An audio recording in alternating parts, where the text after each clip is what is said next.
oath. I pledge allegiance to the flag of the United States of America and to the republic for which it stands, one nation, under God, indivisible, with liberty and justice for all.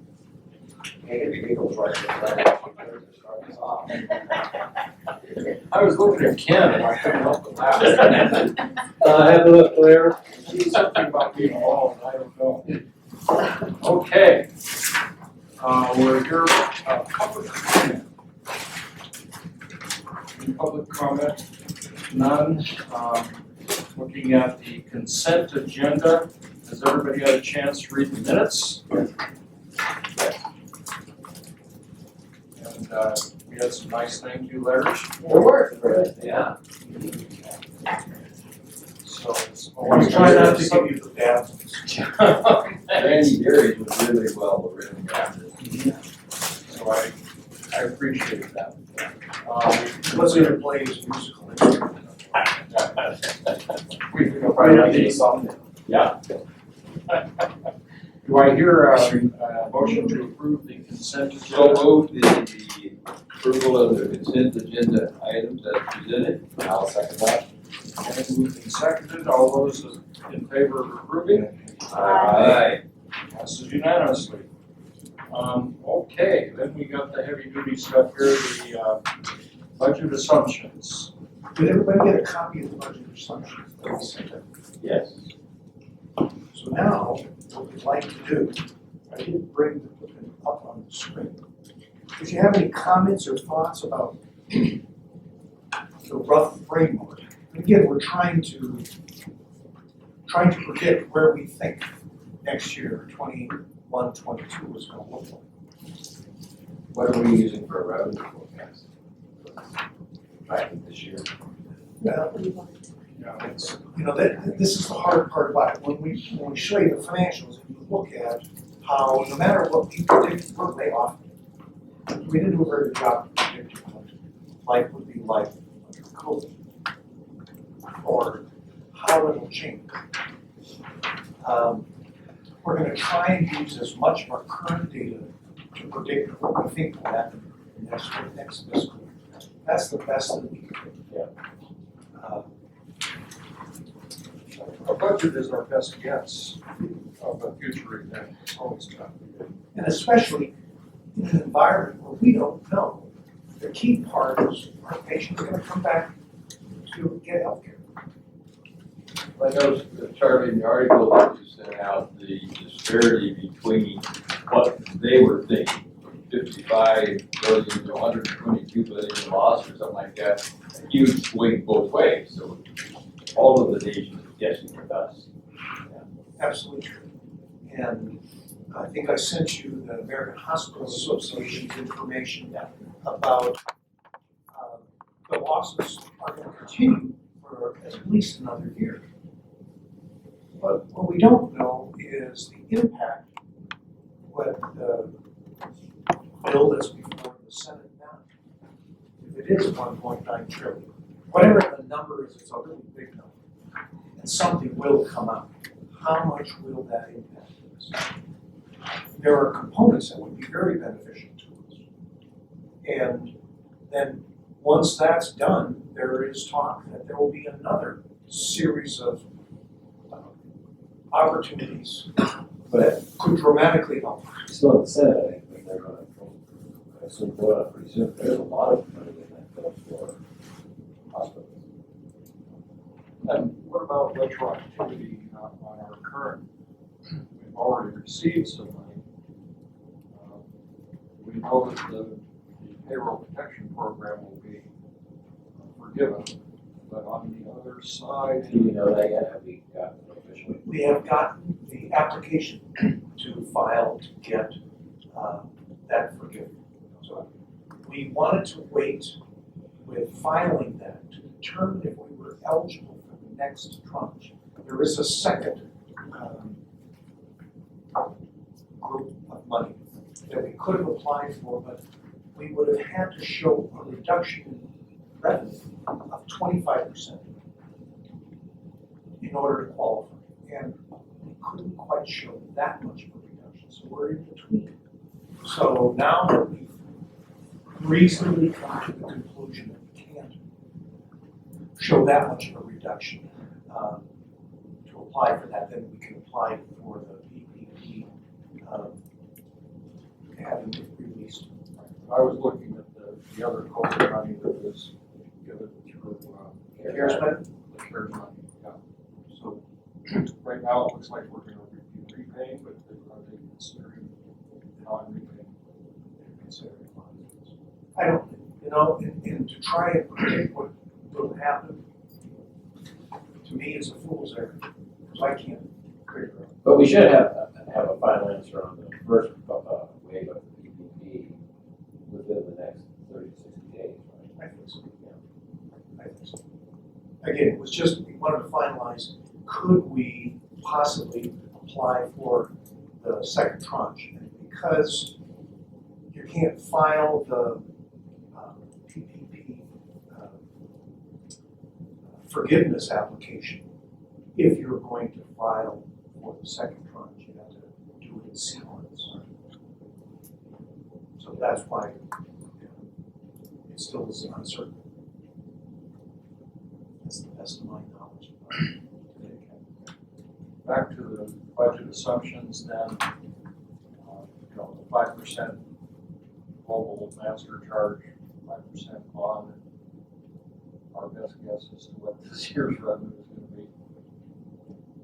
Now, what this does is it gives us a framework to try and build a budget.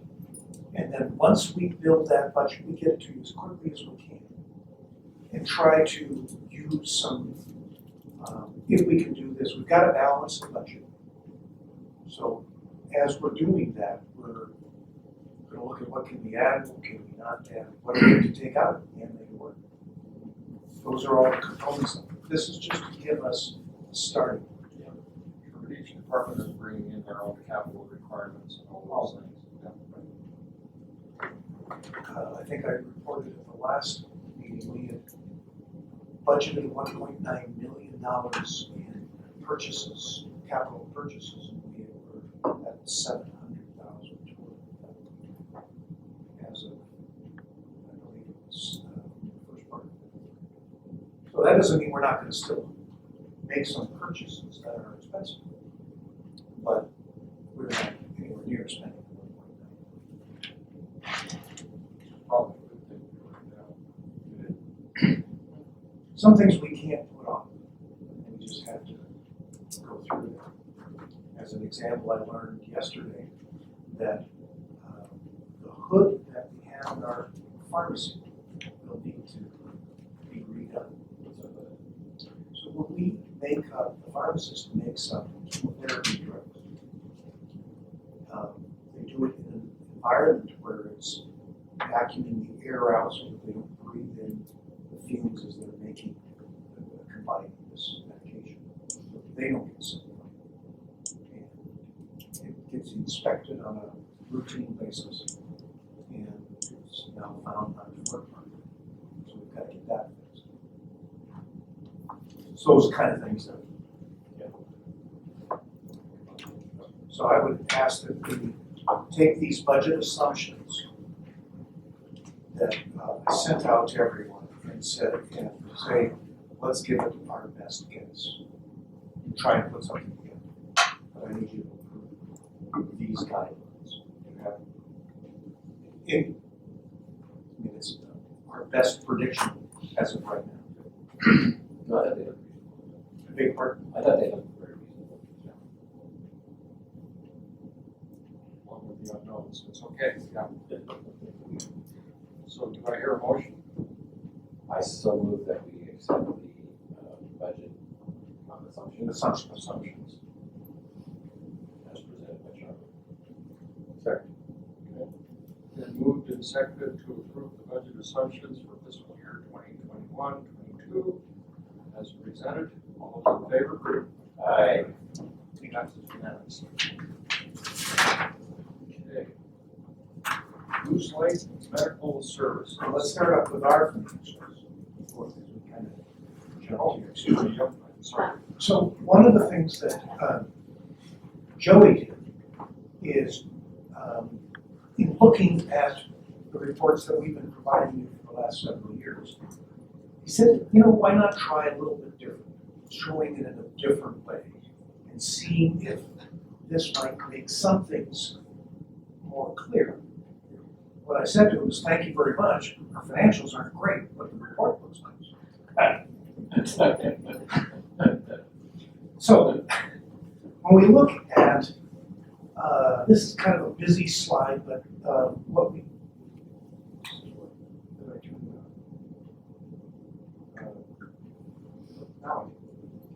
okay, so when we look at our volume, as you can see, these different totals, these are these dollars or patients? these are numbers of patients or patient days in the case of acute, or in clinics the number of visits, or in other outpatient services and then counted. So we wouldn't list the number of lab tests per se. So what this says is we see that we are down 445 acute patients year over year. That's striking. It's a lot. So is it because of it's happening at a given time of the year? Is it because of when a physician goes on vacation in the summer, it's not uncommon for us to see a drop in clinic visits, but not year over year. As you can see, each of the, in 2021, we were quite a bit down. Part of that is because during July and August, physicians or clinicians were on vacation. COVID is, normally people take vacation, but this has been a very stressful year for a lot of people. The other thing is, we restrict people from coming in. We screen everyone. It's not easy to do. We try to keep vulnerable people by doing telephone contacts, but we're seeing an impact. So when you look at over time, with the exception of September, we've been down quite a bit. There isn't a pattern other than it is a consistent pattern. I wish I could say it was because we budgeted wrong or we've done something else wrong. I'm not sure of the exact answer. We're trying to figure out what we can do actually to change that. You can see in our outpatient services, some of the months have been pretty strong. And that outpatient services, radiology lab, x-ray, rehab, That's what we have. it is. One of the things that, for example, a lot of patients that have procedures done outside of the area. So if someone has a knee replacement and it's done in Bend or it's done in Klamath or wherever it's done, very often they come back to Lakeview and have their rehab services at our facility. Well, St. Charles closed down their elective surgeries several months ago. Sky Lakes, after they had the unfortunate hacking, they shut down a lot of services. What that meant for us, not only did they have economic trouble, but we weren't getting the outpatient rehab services because they weren't doing the surgery, we weren't getting the ability to provide care. So trying to figure out how do we track any portion of that is the key part that we've got to do and try to resolve it wherever we can. Make sense? But I think this graphically shows it in an easier way to look at it. Like I said, it is clear information, just not good information. Here is our budget. You can see we have not hit it anymore. We're trying, but we haven't done that yet. Collection, sorry. Charlie, you have from July of last year forward, at what point in time prior to July did things start dipping? They started in March of last year. A little bit in February. Last one, COVID started. That's what it is. Right. And what we did then, just to keep everyone thinking, at the direction of the governor, at the direction of a lot of organizations, we essentially closed the hospital, outpatient services. We stopped everyone. Went to masking, went to really trying to keep people, we treated people in their cars so as not to expose them or expose our staff. So there was a lot of restrictions. We had the board meeting at the senior center. We did. Because we were not here, yeah. Right. So So, I mean, we did a lot of things to try and deal with it. So while our collections, as you can see, this is our, we did in January, better than we had in the past. November was a good one for us. You want to say anything at all, Susan, about collections? I mean, in spite of having COVID, I don't think we took the dip we thought we were gonna see that was predicted by Cerner with that impact of things going forward. So I think we utilized that time well, during COVID when it was a little bit quieter. But we collected as much as, well, really, it's the, when revenue goes down, you can't collect what you haven't services provided, so everything goes together. And I think that's another big thing to keep in mind. When we started CERN in July, we have a whole lot of people learning how to use a new system. And it's difficult. And many are really grumpy with it. We're still trying to figure out how do we make it easier? How do we provide better training? How do we modify? What do we do? So, not exactly perfect, but better, as Susan said, better than it could have. Days cash on hand has dropped down. As soon as we can get that PPP money sorted out, that will change.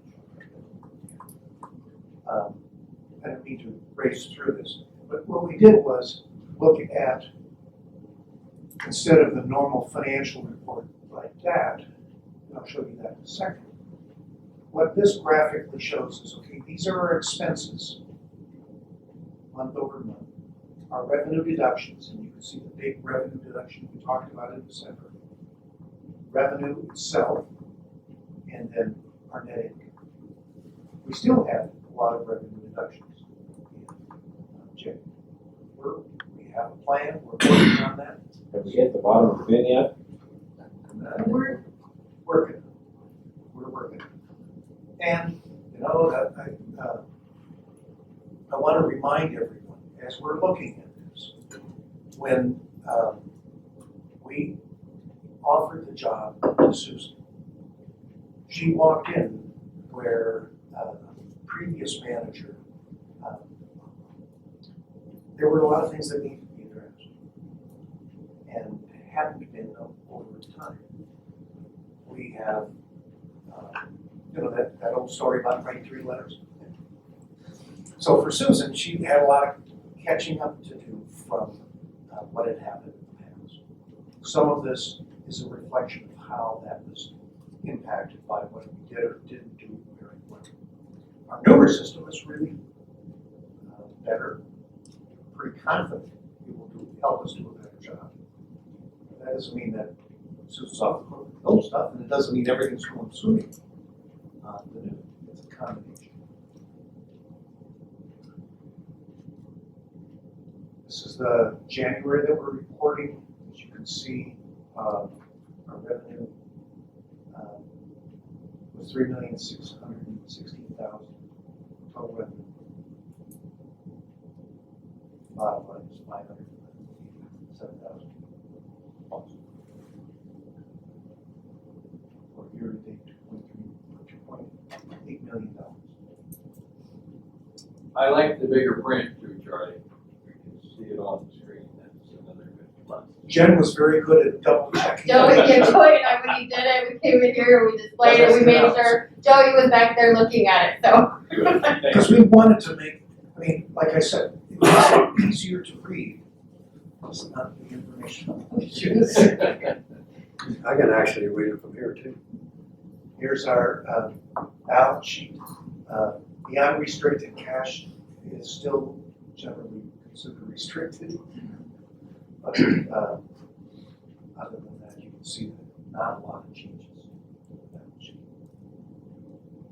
Any questions on this? Like the new format. Now, it might change when we bring on the next chief financial officer. We might have a different way of reporting it, but I think we'll be using this for a little while. I think Joey did a nice job. Lakeview Gardens, we struggle with the ability to get people to be admitted either to. Are we allowing any visitors in there now, or? We did, and then we had, the county had more cases, so then we had to test everyone, couldn't allow people, that goes, I think, for Carly, is it for 2 weeks, or is it? I think it's 2 weeks, yeah. So it's once again more restricted. Do we have any active cases in the county of COVID right now? We do, and this is typical of how things change. Monday we were at 0, today we're at 5. So still, the numbers are precipitously down. And that is a good thing, and let's hope that it continues to be that way. Up here is where we keep a daily tally of cases, so that we get an idea both on a national basis but also state. I mean, one of the things to keep in mind is Oregon has had one of the lowest rates in the country as a state. Number of infections and certainly number of deaths. And if you look at it, deaths per 100,000 population, it's still very much lower number than others. Why is that? Probably because of good doctors like Dr. Foster here that have been able to keep people from getting sick. Probably because we're all a lot of social distancing. I don't know. But, so, Lakeview Gardens continues to be a situation where we can't admit people, or it's very difficult to get them in. It's hard for us to change the numbers. And of course, our biggest problem, as you well know, is our contract labor. And our students that are in the CNA class are progressing. We're hopeful that they will all do well and stay. That's our plan. We do have one positive thing, not a terribly big one, but it is still positive. This is our medical supply company. In December, we had 29 people. That's the best it's ever done. You can't handle that. Coming back here. Well, I've done it wrong now, so, but you can still see. Our consultant has estimated that once we hit $40,000 a month in revenue, amazingly, we show a positive on it. And when will we plan to move to the new location? Good question. The answer is, if all goes well, we will start the move the week of March 15th. So that will be when we were transitioning the business office. They'll get in there and they'll have heating and air conditioning, which will be very nice. Is that happening now? It's being worked on right now. In order to make that March 15th date, which is 10 days from now, our HVAC installer is busy working on it. And our team is working on some of the other components of it. And we have to, of course, make sure that we have not only heating and air conditioning, we have to have internet. So making sure that we get in all the components of this so that when we open it up, they can work there. Very good. That is very positive. And my understanding is that you'll be pleased to see what February is done. So, not perfect, but we're making some progress. Is that the oxygen sales and everything for this? One of the things that we did that is working out well, we hired a respiratory therapist to help with fitting. So once a person goes through a sleep lab test, often they struggle with making the masks fit and be comfortable for them to wear at night. So there's a large number of people that, even though they have the study and they know that they need to take oxygen, it's hard for them to feel comfortable sleeping with this mask on their face. So it takes some fitting. So we hired someone to do that. We started off well, and then we struggled with that. So we've now contracted with a respiratory therapist, Burns, who comes and is helping us with mask fitting here and some other few items. So it's working out well for the therapist and Burns. Okay? And that's the end of that. We don't have any more questions. Dr. Foster, medical staff update? And me, so I don't think there is any update. No update, okay. Always like to get a new doctor in. Well, so do we. We're trying. We gotta save our doctors from being overwhelmed perpetually. I think weren't you just involved in a delivery a few minutes ago, or? Yeah. And the microphone is coming down soon.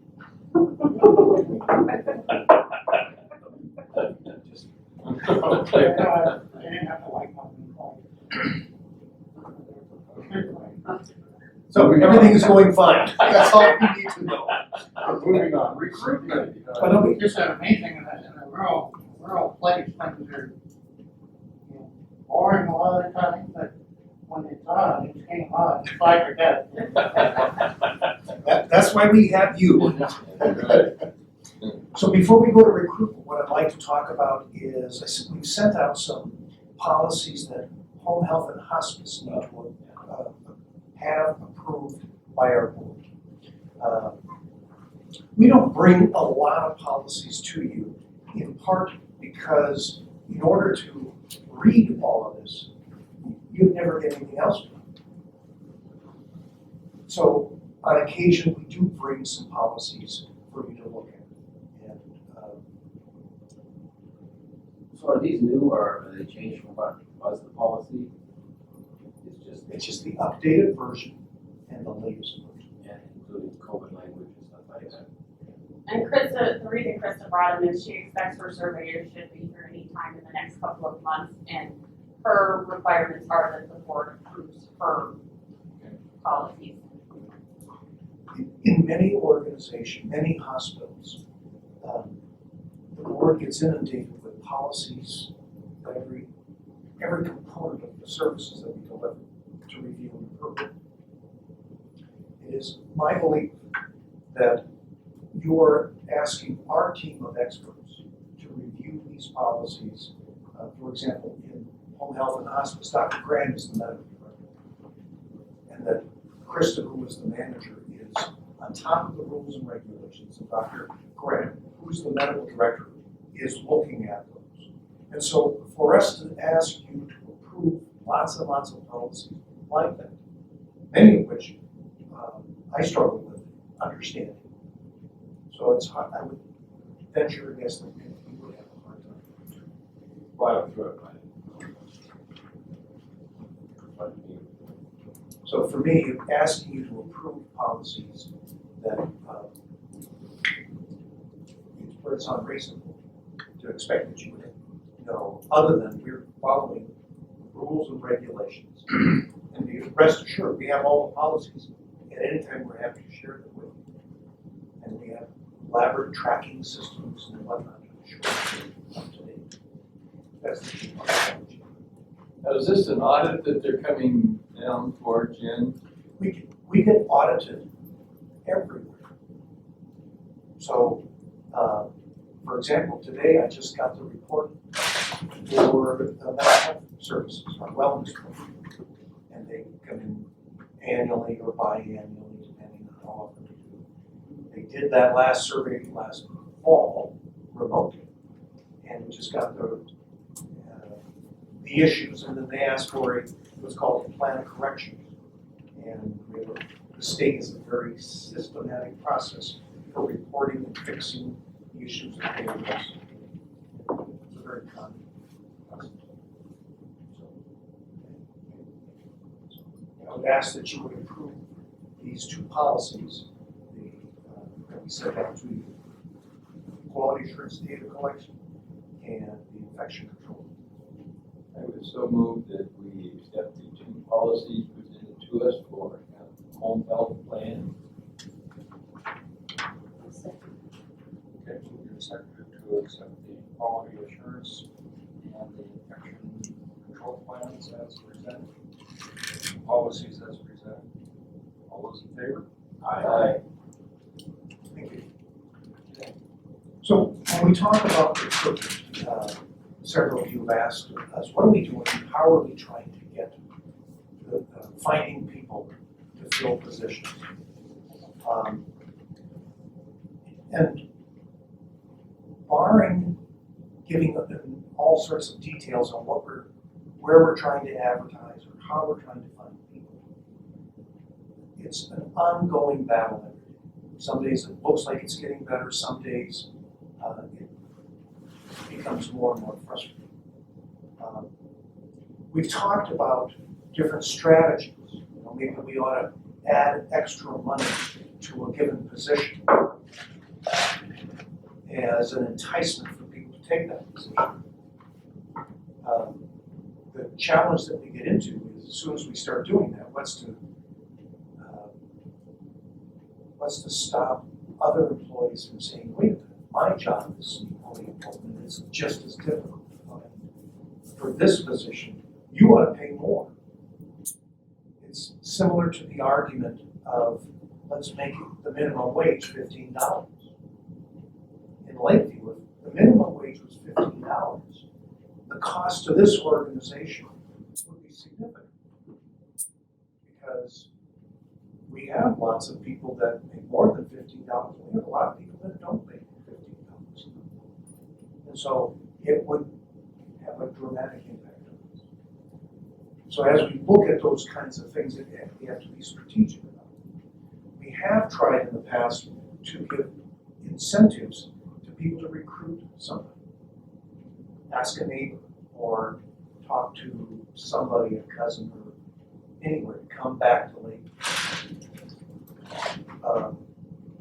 We've had some success with that. And it helped in our environmental services, some of the clinic positions.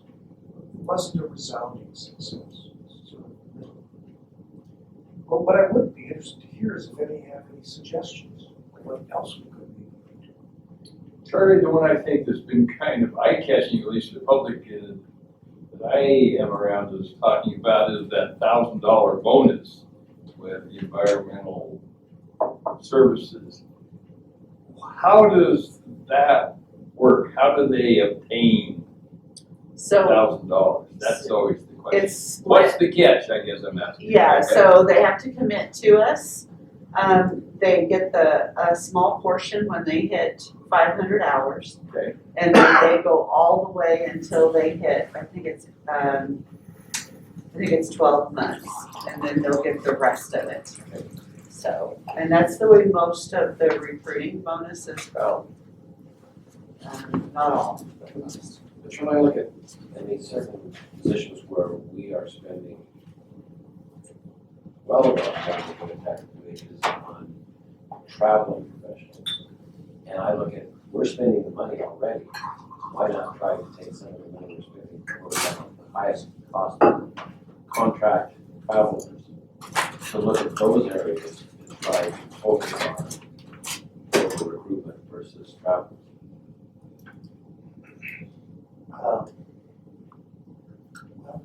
Like with all employees, we have to find people that pass the drug test, pass the criminal background check. and then gas money is important. Trying the $1,000 incentive, that is designed to try and encourage people to stay.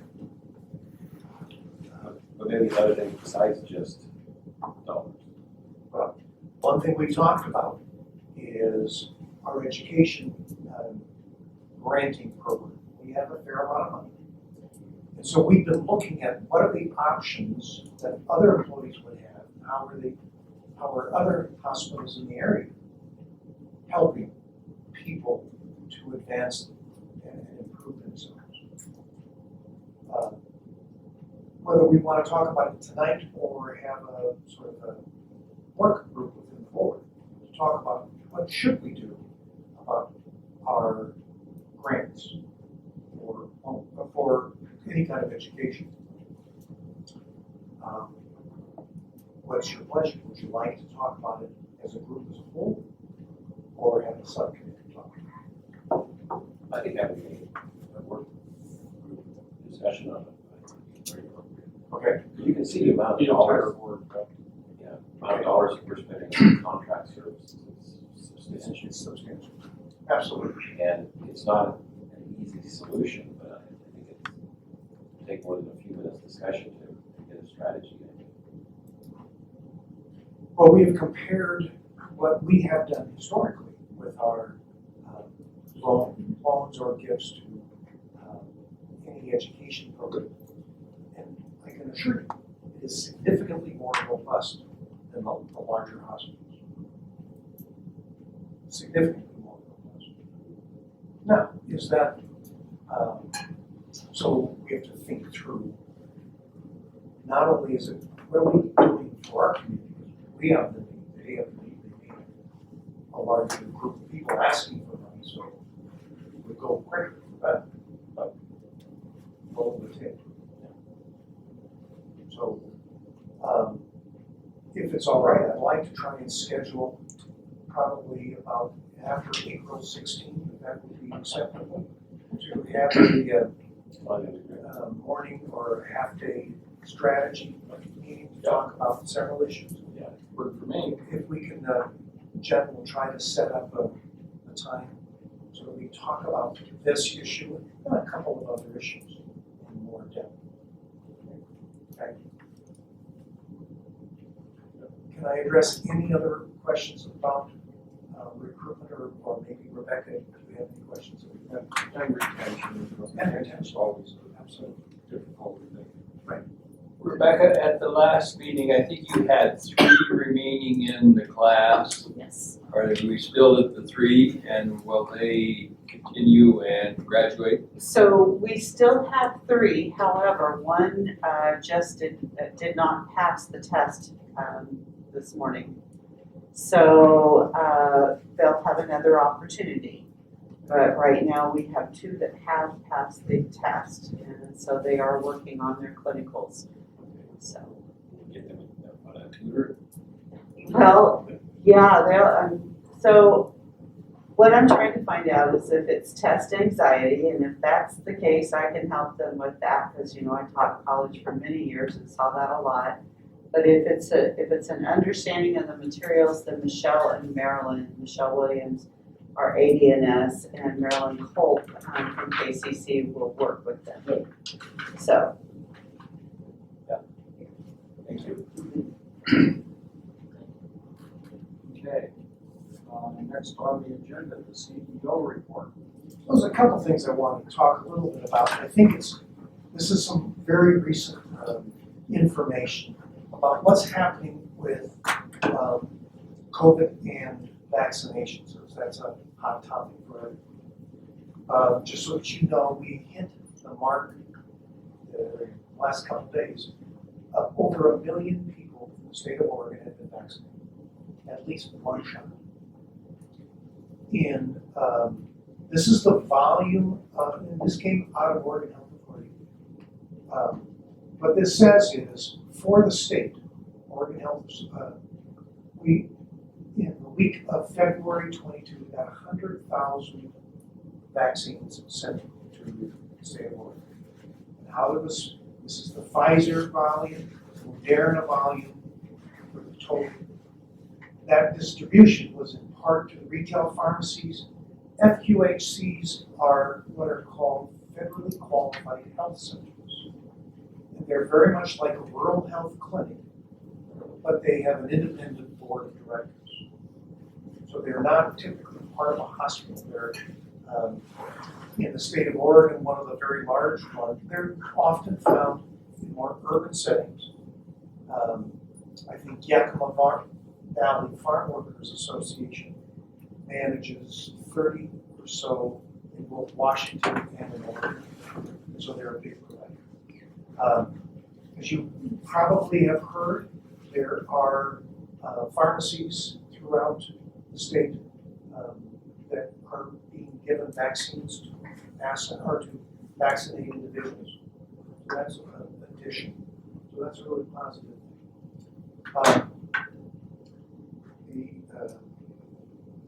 I'm not going to go through all of them.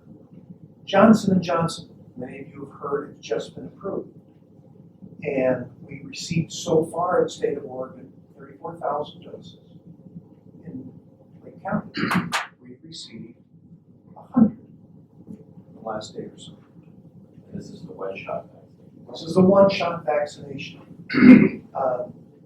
And it's going to be administered to lots of people. There are some talk that it's not as effective as the Moderna or the Pfizer. So some people are saying maybe that's not as fair, should they get one or not get one. You know, we want to get as many people vaccinated as possible. Yeah, I would think if they face the severe illness, but the Johnson & Johnson is pretty negligible, so you might get sick with a cough or a cold, but it's a pretty good deal. It is a very good. So most of the Johnson & Johnson will be going to the local public health authorities. Do you know weeks ahead how many vaccines are coming, or does it change weekly, or? So what this was about, I get a report, and Judy Clark at Public Health, get a report every week how many we're going to receive based on the allocation the state gets from the federal government. The Biden administration came out saying that they're going to bump all the volumes up, so the state is confident. Now they have said, we know we're going to get this many for the next 4 weeks. And we're expecting to receive 200 doses a week for the next 4 weeks. In addition to the Johnson? In addition to the Johnson & Johnson. So, that's the volume that they're talking about. When we look at, and I thought this was important for us to think about. Here it is, February 21st, and then if you can project out month to month by May 21st.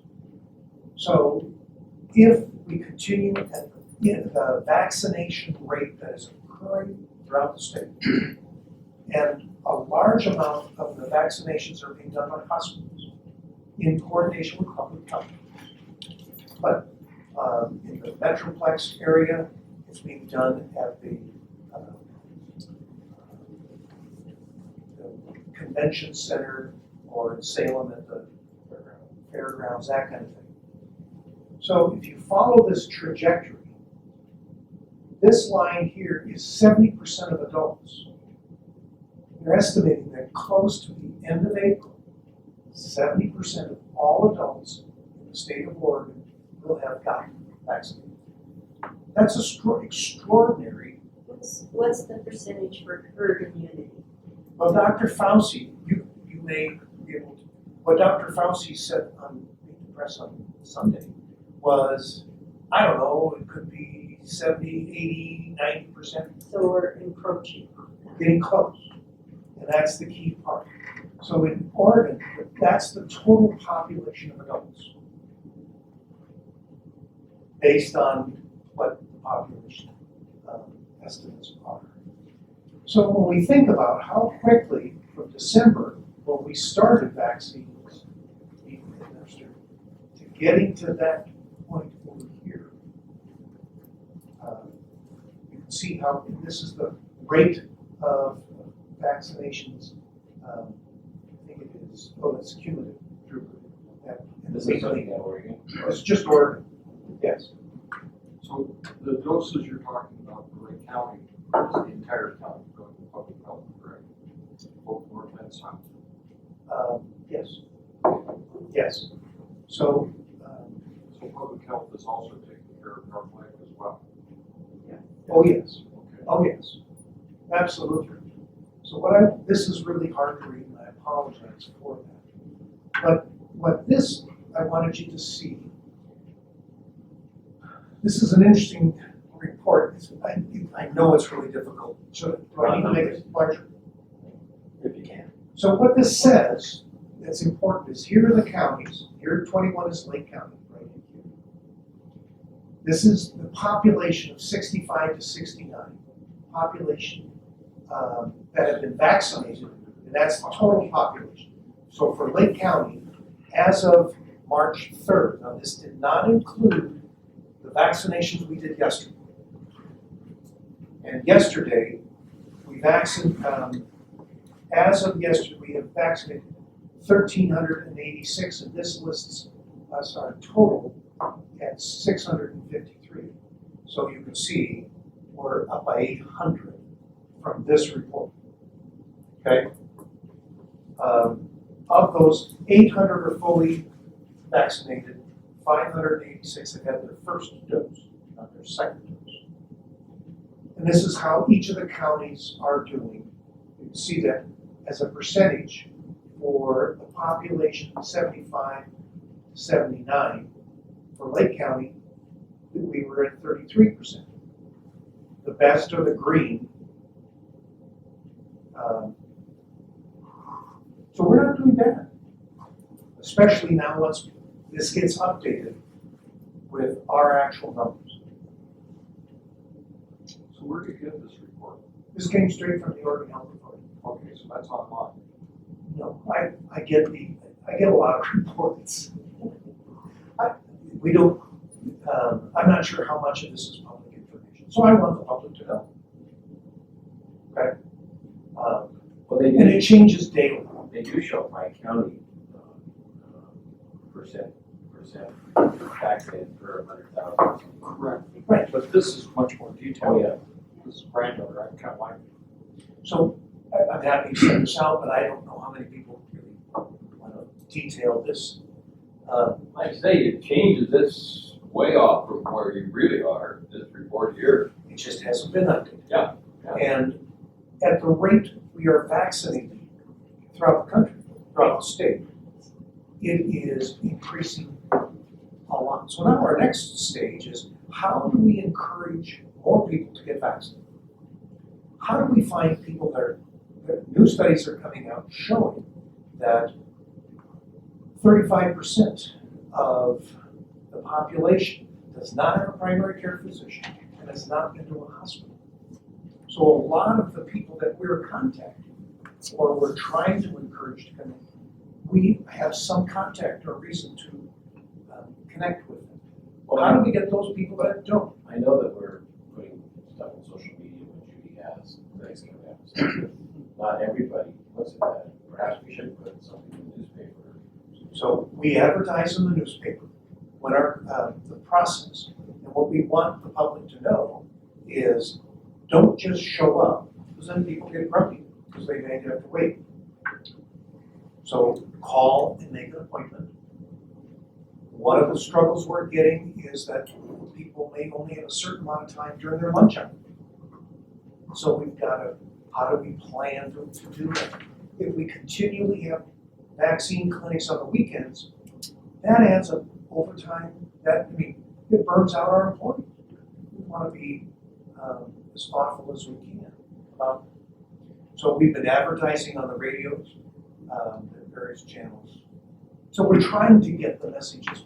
We post signs at the senior center, at the grocery store, at various bigger businesses. Do they have an age group specifically that is resisting getting inoculated? I think that what I know about the level of resistance, Southern Oregon and certainly parts of Eastern Oregon are much more reluctant than the Portland geographical than.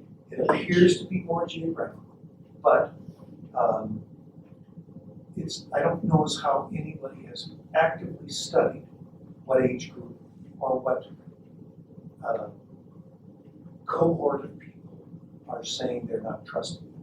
In some communities, they may have a better idea, maybe some groups of people, and so they're promoting it in churches or they're promoting it in other social gatherings that they can. I don't know if we have that clear. It is evident for the rural communities like us that we will vaccinate as many of the seniors, the over 65, as we can very quickly. And we have to be sensitive to the fact that we may want to vaccinate people that are under 65 because we have the vaccines. Even though the state is very clear, Oregon Health Authority is saying you can't vaccinate until these dates, with the exception of teachers and first responders and people that are at higher risk. So what we are asking is that people under the age of 65, if they would call and make appointments. It may not be that we don't get them vaccinated until the state allows, but we may contact them if we have an extra vaccine. We don't want it to go to waste, so we make sure we're getting more people. So we're going to be as efficient as we possibly can. Are we doing any coordination with Howard's? That was my question. Good Yeah, 'cause question. it said pharmacy, maybe. So the pharmacies that were contracted with by the federal government, specifically in Oregon, were Safeway, Bi-Mart, Costco, and a company called HealthMart. HealthMart is an organization that represents the independent pharmacies in Oregon and other places, and Howard's is a part of HealthMart. When I talked to Howard's 10 days ago, when this was becoming an opportunity for them, they were investigating all of the factors that it would take to be able to provide that service, get the medicine, go through the steps. The last that I heard from them, it was still in process or they were investigating. But frankly, at the rate we're going, we should be able to provide vaccines through public health, not at the big vaccine clinics, but through public health or here at the facility, in a way that we will get the people that want to be vaccinated. Are the physicians giving shots out unless they come in that are qualified? No. It's because of the multi-dose vials and the timeline that we have to get those in arm from the time they're frozen and then punctured is pretty short. So at this point, it's just much more efficient for us to participate with public health, which every time we have a clinic, my staff goes, there's 4 or 5 or 6 of my staff that goes and helps. Starting to have conversations about that J&J vaccine because it's in 5-dose vials instead of 10 or 11. So it'd be easier to schedule 5 people than it would 10 or 11 if we want to take that on at the clinic. That's a very preliminary conversation, so potential, but right now public health is doing an amazing job of getting everyone that wants it. Other questions? I just thought this would be helpful to get a sense of what we are experiencing and how we are doing in comparison to others. And I will provide, if you're interested, I'll send out that kind of detailed information. I think Ken had a little announcement to make here for us too. It's 2 parts. Both parts has to do with broadband internet. As you know, we have it out to plus 8 out now. We do not have it in Summer Lake yet. We tend to take that for granted when we have it here, but Summer Lake is part of our health district also. But the good news is, it is forthcoming from Paisley on up into Summer Lake and southward to Valley Falls, maybe Caddo Valley. I'm talking about 2 to 6 years. It's a FCC Rural Digital Opportunity Fund that was just released back in January. And ISP that I've been working with was able to be the recipient. I can't mention names because this ISP is working with this ISP and they in negotiations, so it's just appropriate not to mention names. But this one ISP is also going to be enhancing fiber in North Lake. So, but the FCC grant, right now it's just doing paperwork. It'll be about a year before it can start hitting the ground.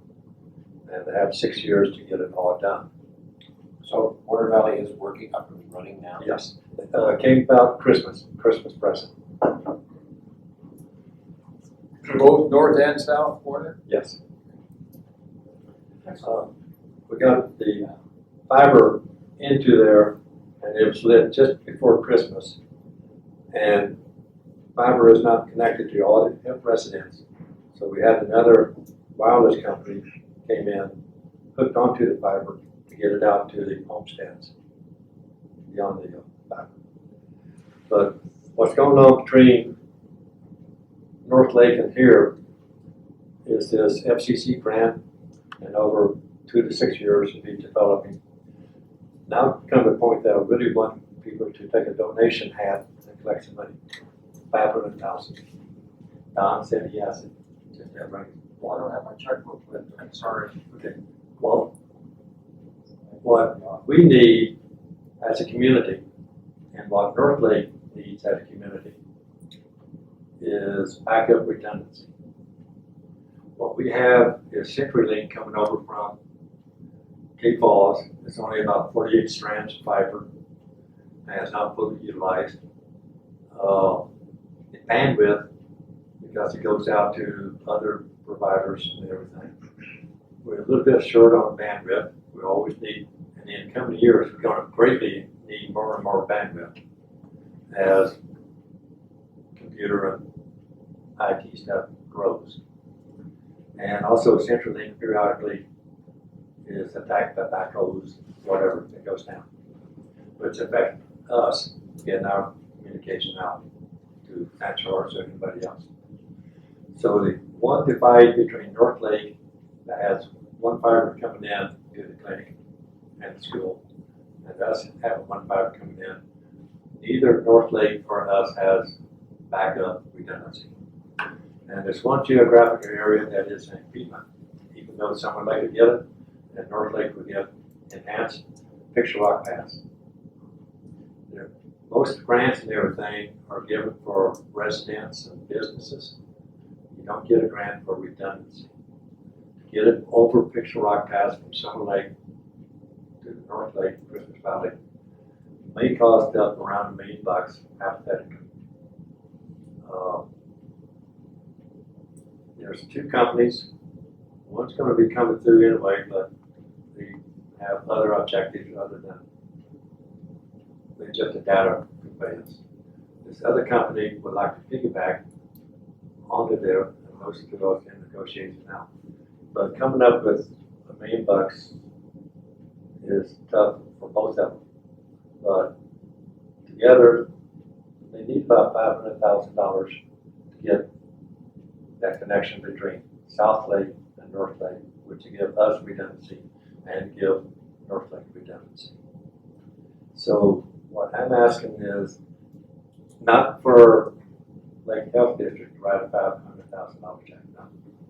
But if you guys with your background and knowledge, and Charlie's, if you know of anybody or any sources, organizations, grants, anything that could help facilitate getting that extra funding for these 2 companies to bring it over Picture Rock Pass. 911 needs it. The county needs to be a party to pitch in. Nobody can pitch in 500,000, but if you know of different organizations or grants, opportunities for anything for redundancy, 911, anything like that, I would greatly appreciate it because I've been working with these 2 individuals and they just 500,000, I'm sure.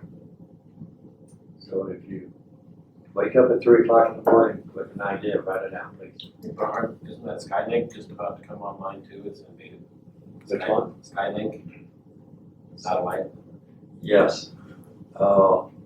It's not fully proven for what has been said yet, but it'll be better than existing satellite, but it won't have the bandwidth that an organization like us would need, and our business needs. The fiber optic is the top of the line. After that, it's wireless. After that, it's satellite. If we get that fiber, it'll help move this whole county into the 21st century. Is there a chance of linking with Alturas and fiber? Spectrum, a couple years ago, Charter Spectrum, it's public information, started laying fiber headed south. They got as far as New Pine Creek, and they buried it. And they was going to hang it on power company poles down to Alturas, because trenching in California is bureaucratically and costly. However, Paradise, California burned, and the power company said no. So Spectrum is held up at New Pine Creek. What I understand from associates in Alturas is when Zayo come through, Spectrum would piggyback onto Zayo to take it on down. So we may have redundancy in that direction also. Thank you. So again, if you wake up at 3 o'clock in the morning with an idea of somebody can afford us something for 500,000, write it down. Can I ask something real quick? Have you tried the USDA Rural Development Grant? They don't address redundancy. Okay. And USDA grants, it's about that thick. Yeah. And it takes about 3 staff committees to fill them out. That's, rural communities are at a disadvantage on USDA grants. Anything else? Couple things on things that have been going on. When we took on the EMS service in September, one of the things that we had no way of estimating is what the volume of calls would be. So we looked at what was the number of calls just in the prior year. They were averaging about 400 calls a year. In the month of January and February, we had 110 calls. So that's a significant difference. We can account for that difference. What's the reason? Well, I think there's a lot of reasons why that volume is not only at that level, but it's going to be increasing. Number one, our response time, we're down to 5-6 minutes, maybe 7 minutes when a call comes into one of the crews on the road. It's been not uncommon that we have 2 crews on at the same time, 2 different calls. So that is helping. Then we are now doing more and more transportation trips, road transport, taking someone out of the community to Klamath Falls or to Bend or wherever that higher level of care is occurring. So that's the beginning of what we're seeing. And I think when people know that we're moving in a very short time period, we've got vehicles moving right there. We've got more equipment last year than that also. Well, what we added that is the more equipment, the more key part is the top, that transport vehicle that allows the EMS director or the person on call to not go with an ambulance, but go with the support vehicle. And so they can maybe get there as a second person. The ambulance is there, they bring maybe the jaws of life, or they may bring something else, or it supports the groups. So you don't have to have another ambulance. I thought we got them, right? We did buy another ambulance, but we took another, one of the older vehicles in our service. So, yes, we did. And we'll be looking at what our, so now that we've been doing this for 4 or 5 months, we have our lease with the disaster unit. We'll be looking at what do we want to do going forward. So, but I think that's a pretty exciting thing. I think we have more staff too. We have hired more people, yes, and we've been doing training and getting people more people approved and certified. All of those things are good. We couldn't do this without the Lakeview Disaster Unit. So it's not that we are not appreciative at all of what they're doing and their services. But I think that's exciting to see that. We are still in negotiations with our Teamsters. So I can't give you all the details right now because it's a negotiation, but it's moving at the snail's pace. We'll see if we get marks where it moves a little quicker. Carly, did you want to bring up anything that So mostly right now, just working on our EOCCO report for 2020 for our quality metrics. That's been the last few weeks of work that we're doing in the clinic, along with helping with COVID and a couple of other new Cerner, or one other for sure new Cerner project that will help us monitor quality better going forward. It's a big happening in the clinic right now. Have you seen our accounts increase or decrease in the last couple of weeks as far as the patients we're seeing, or is it pretty steady? It's not going up quickly. I think it's probably holding fairly steady and certainly not trending up yet. The walk-in clinic is up, and the number of symptomatic patients that we see in the area that we set up to see symptomatic patients is down, not busy.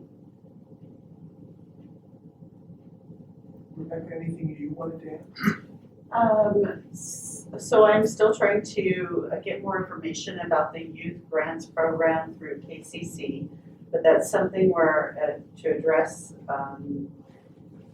recruiting from the community. That's something that I hope will allow us to pay for some educational opportunities to get students interested in healthcare. So I'm still trying to work with John Callahan on that. I hope to have an answer by next board meeting.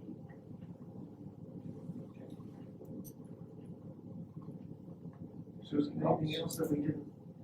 We've had a little bit of exciting news. We've been appealing of old claims. We were able to, in the last 2 days, we've gotten about $25,000 in old past timely claims that we were able to have a favorable appeal on. So one was from 2018. So yes, there's lots of things that are going away, but we're also still trying diligently to get that done. And then the other one was just today was $13,000. We were able to get a favorable outcome on. So we are having small steps of success. This is with Medicare or? No, different payers. Actually, both of these were CCO payments, different CCOs. One was EOCCO. As we recall, we have struggled in the past to get our site claims, our site full claims paid, and so this is one of our old ones that we were still working with MODA on getting taken care of. And then the other one was another CCO. It was an acute stay, and the CCO was not EOCCO, it was another Medicaid, and they gave us a favorable payment. So very, very happy with that, and they're still diligently working towards getting us taken care of.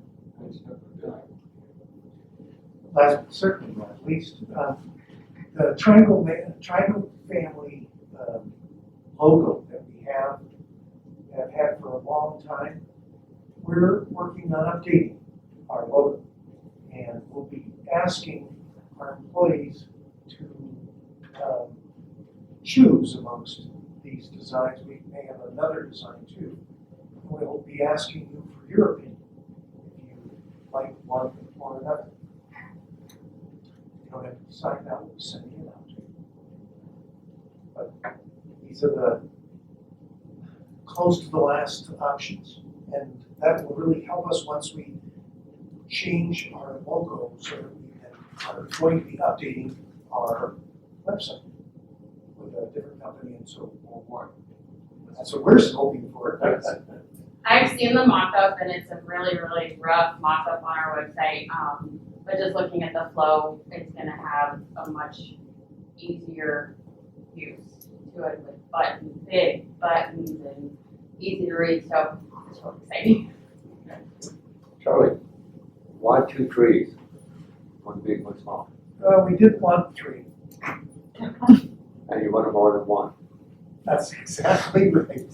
That's wrong, I'm putting a juniper up in there. Or a sagebrush. Well, so, Give it a hard time. you know, one of the things that I find most valuable is to never try to make design choices. I find I don't do very good at that.